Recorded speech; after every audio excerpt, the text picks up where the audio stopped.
Hello, my name is Antonio Isa, and my teammates and I are talking about how identity is built and why recognition plays such an important role. Identity isn't something we are born with in a fixed way. It is something we build over time through our relationships, culture, or personal experiences, and the way other people see us.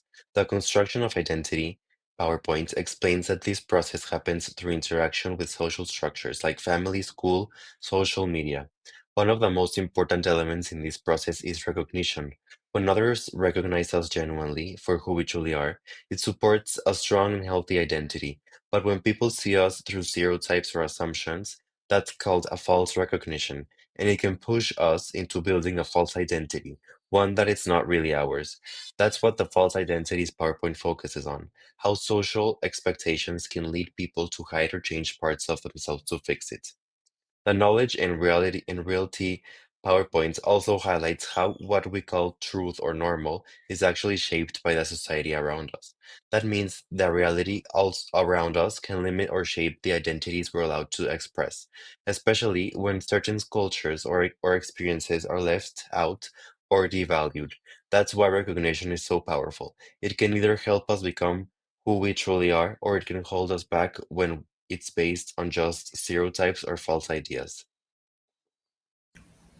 A vulnerable group that suffers from false recognition is the indigenous population of Mexico, particularly the Nahuatl, Mixtecos, and Zapotecos. For centuries, these communities have been misrepresented as uncivilized, ignorant, or resistant to progress. False identities rooted in colonial ideology and sustained by structural racism, unequal education, and exclusionary media narratives. The education system in Mexico has historically prioritized Spanish and Eurocentric knowledge while sidelining indigenous languages and worldviews, reinforcing the belief that indigenous ways of life are inferior or outdated. At the same time, their economic marginalization, caused by historical land dispossession, limited public investment, and systemic discrimination, has been used as so-called evidence of their supposed backwardness. According to INEGI, in 2020, 6.1% of the population in Mexico speaks an indigenous language, yet these communities face disproportionately high rates of poverty, marginalization, and limited access to healthcare and education, conditions reinforced by the persistence of false and discriminatory narratives about who they are. These misrecognitions undermine not only their dignity, but also their right to define and express their identity freely with a diverse society. Many of these indigenous groups are often seen through a false identity. This comes from the colonization when they were forced to hide their language and culture, and later with the idea of mestizaje that pushed them to blend in and erase who they were. Today, the media and education still shows them from part of the past or only in terms of poverty. But all of these views are incomplete and harmful. As INEGI reported, in 2020, over 70% of the indigenous people live in poverty, and this is not because of their culture, but because of the exclusion and inequality. All this fake identity does three things. It makes them seem stuck in the past, it treats all of them the same, and it defines them by what they lack and not by their strength. We need to listen, respect, and recognize their identity as truly alive, diverse, and valuable. Two of the consequences of this false identity problem are the first one is educational and institutional literacy. Many indigenous people in Mexico, including Zapotec, Nahuatl, and others, experience limited access to educational due to language barriers and systematic neglect.